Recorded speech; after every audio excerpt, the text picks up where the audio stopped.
এইবাৰ কম্পাৰ্টমেণ্ট পৰীক্ষাৰ ৰুটিনখন এনেকুৱা আহিল কিয়? এই যে এনেকুৱা আহিল কিয় এই কথাটো সকলোৰে মনত প্ৰশ্ন কৰি আছে। তো যদি তোমালোকৰ প্ৰশ্নটোৰ উত্তৰ লাগে তেন্তে ভিডিঅ'টো শেষলৈকে চাব লাগিব, ঠিক আছে?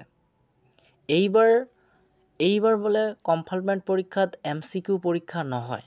গতিকে যদি নহয় তেন্তে তোমালোকক মাৰ্ক দিব কেনেকৈ? মাৰ্ক দিব কেনেকৈ যদি উত্তৰ লাগে তেন্তে ভিডিঅ'টো শেষলৈকে চাব লাগিব। তোমালোক বেছি দেৰি নকৰি ভিডিঅ'টো আৰম্ভ কৰি আছোঁ। আমালোক আগত আলোচনা কৰিম যে তোমালোকৰ কোন দিনা কি ছাবজেক্ট পৰীক্ষা আছে সেইটো ৰুটিনক লৈ। তাৰপিছত মই তোমালোকক কৈ দিম যে ৰুটিনখন এনেকুৱা অহাৰ কাৰণ কি আৰু MCQৰ মাৰ্কটো তোমালোকক কেনেকৈ দিব। তোমালোকৰ এই ৰুটিনখন কেৱল মাত্ৰ থিয়ৰিৰ কাৰণে, ঠিক আছে? 45 মাৰ্ক MCQ আৰু বাকী যিটো থাকিব সেইটো তোমালোকৰ লিখিত পৰীক্ষা হ'ব, সেইটোৱে ৰুটিন, ঠিক আছে? তো মে'ৰ 28 তাৰিখৰ পৰা তোমালোকৰ পৰীক্ষা আৰম্ভ হ'ব। পৰীক্ষাৰ প্ৰথম দিনে আছে কি MIL অৰ্থাৎ এছামিজ, ঠিক আছে? যাৰ যিটো মিডিয়াম সেইটোৱে হ'ব। যাৰ অসমীয়া মিডিয়াম তাৰ অসমীয়া পৰীক্ষা হ'ব, যাৰ ইংৰাজী মিডিয়াম তাৰ ইংৰাজীত পৰীক্ষা হ'ব, ঠিক আছে? তাৰপিছত আফটাৰনুন শিফ্টত আছে কি electric subject, computer science, commerce. তোমালোকক টাইমবিলাক উল্লেখ কৰি দিয়া আছে 9 AM আৰু 12 noon, ঠিক আছে? 9টাৰ পৰা 12টালৈকে। আৰু আফটাৰনুন হ'ব লাগিছে তোমাৰ 1:30 পৰা 4:30। তাৰপিছত 29 মে' তোমালোকৰ পৰীক্ষা হ'ব কি general mathematics describe part only, মানে লিখিত পৰীক্ষা। মই তোমালোকক অলপমান আগতে কৈছোঁ যে তোমালোকক এইবাৰ MCQ পৰীক্ষা দিব নালাগে, ঠিক আছে? তাৰপিছত আফটাৰনুন শিফ্টত প্ৰাইভেট ছিকিউৰিটি NSQF অৰ্থাৎ NSQFৰ যিমানবোৰ ছাবজেক্ট আছে সেইবোৰ 29 মে' হ'ব আফটাৰনুন শিফ্টত, ঠিক আছে? তো তোমালোকে দেখি ল'বা। তাৰপিছত 30 মে' তোমালোকৰ কি আছে জেনেৰেল ছায়েন্স, এইটো ডিছক্ৰাইপটিভ পাৰ্ট অনলি।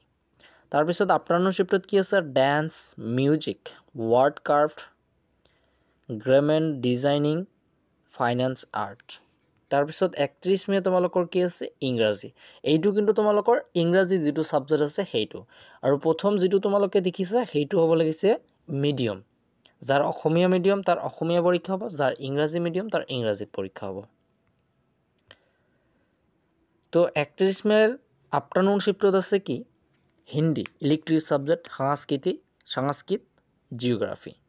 তাৰপিছত 1 জুনৰ 1 তাৰিখে কি আছে ছ'চিয়েল ছায়েন্স, আফটাৰনুন শিফ্টত নাই।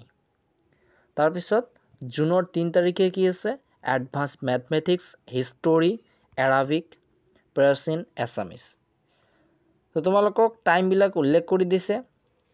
পৰীক্ষা হ'ব 8:55 তোমালোকক কুৱেশ্যন পেপাৰ দিয়া হ'ব 5 মিনিটৰ চোৱাৰ কাৰণে, ঠিক আছে? আৰু মই তোমালোকক এতিয়া কৈ দিম যে MCQৰ মাৰ্কটো তোমালোকক কেনেকৈ দিব। তোমালোকে MCQত যিমান পাইছা সেই মাৰ্কটোৱে তোমালোকক যোগ কৰি দিয়া হ'ব। ক'ত পাইছা? যেনেকৈ তোমালোকে মেট্ৰিক পৰীক্ষা দিছা, মেট্ৰিক পৰীক্ষাত যদি MCQত 45ৰ ভিতৰত 42 পোৱা সেই 42ৱে তোমালোকৰ ডিছক্ৰাইবটিভ অৰ্থাৎ তোমালোকে লিখিতভাৱে কম্পাৰ্টমেণ্ট যিটো পৰীক্ষা দিবা সেই পৰীক্ষাৰ লগত যোগ কৰা হ'ব, ঠিক আছে? যিকেইটা ছাবজেক্টত MCQ আছিল, যেনেকৈ ছ'চিয়েলত আছিল, মেথত আছিল,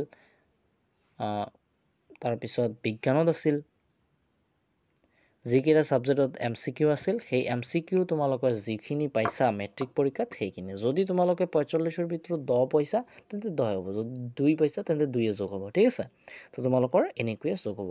আৰু এনেকৈ অহাৰ কাৰণ হ'ব লাগিছে যদি তোমালোকক MCQ দিয়ে তেন্তে হয়তো সেবাৰ কিবা অলপমান প্ৰব্লেম হয়, সেইকাৰণে তোমালোকক MCQ এইবাৰ দিয়া নাই। গতিকে তোমালোকে MCQৰ টেনশ্যন নকৰি MCQ পঢ়া বাদ দিয়া আৰু ডিছক্ৰিপটিভ পৰীক্ষাত যিবোৰ লিখিব লাগে কুৱেশ্যন সেইবোৰ কুৱেশ্যন তোমালোকে পঢ়ি যোৱা, ঠিক আছে? তো ছাত্ৰ ছাত্ৰীসকল মই আশা কৰোঁ সমূহ ছাত্ৰ ছাত্ৰীৰ পৰীক্ষা যাতে বহুত ভালেই হয়।